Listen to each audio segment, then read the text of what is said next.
Hey everyone, what is good? What is going on with you guys? Today in my video I'm going to show you how to make your own scar wax. And if you'd like to save some cash and have your scar wax be more versatile for the things that you need, grab these following items. You're going to need a mixing bowl, Vaseline, flour, and a spatula. So grab these items, let's head down to the kitchen and roll on to.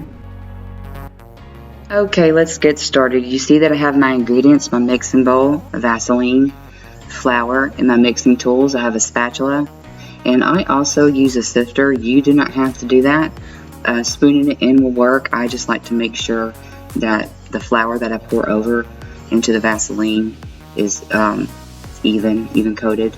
And some of you might be asking why all-purpose flour and not self-rising flour. Self-rising flour has an active ingredient of yeast, and once a wet component is introduced to that, it begins to rise and it will change the texture, and it will also spoil even after you store it. So stay away from that and always use all-purpose flour. As you can also tell that I do not have a specific set of measurements when I take and put the Vaseline into the bowl, and that's going to depend on how much you want to make and the environment that you're working in. I have lights that I use that tend to warm up along with the skin, so it changes the viscosity of the mixture and the texture. And so just be mindful of that, the environment you're going to work in and the environment that you're actually in when you mix this up.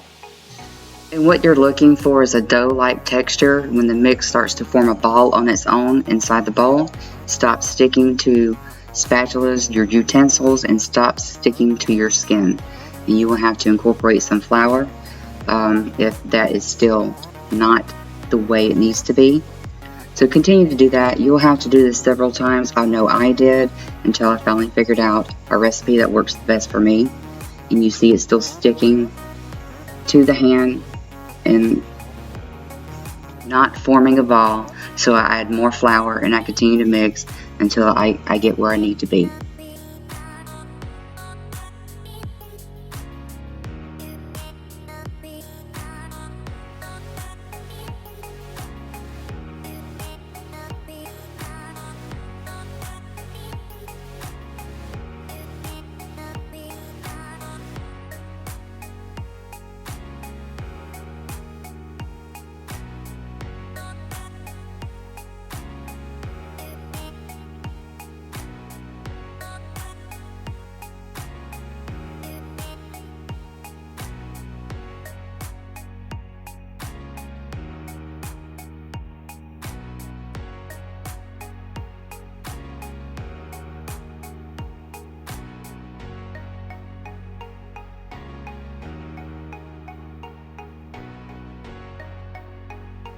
So continue to mix, test, add flour when you need to, testing it between your fingers, between the hands by rolling it up into a ball. Do not get discouraged. This takes some time.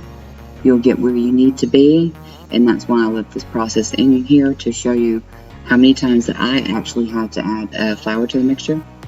But continue and you'll be exactly where you need to be.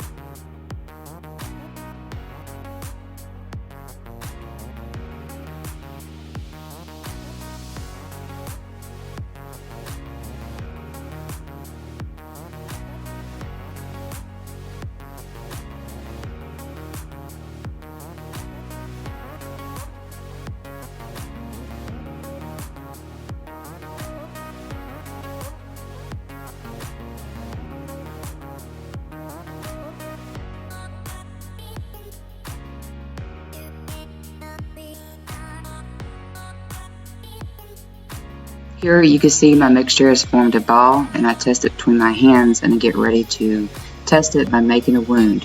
You see that it, without adhesive, that it sticks to the skin easily, and you'll see that mine lifts up. It's a little more stiff than normal, and I just put Vaseline on the tools. Dip your finger or your tools in Vaseline and that smooths right down.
Alright, now that you are done, it is time to store your mixture.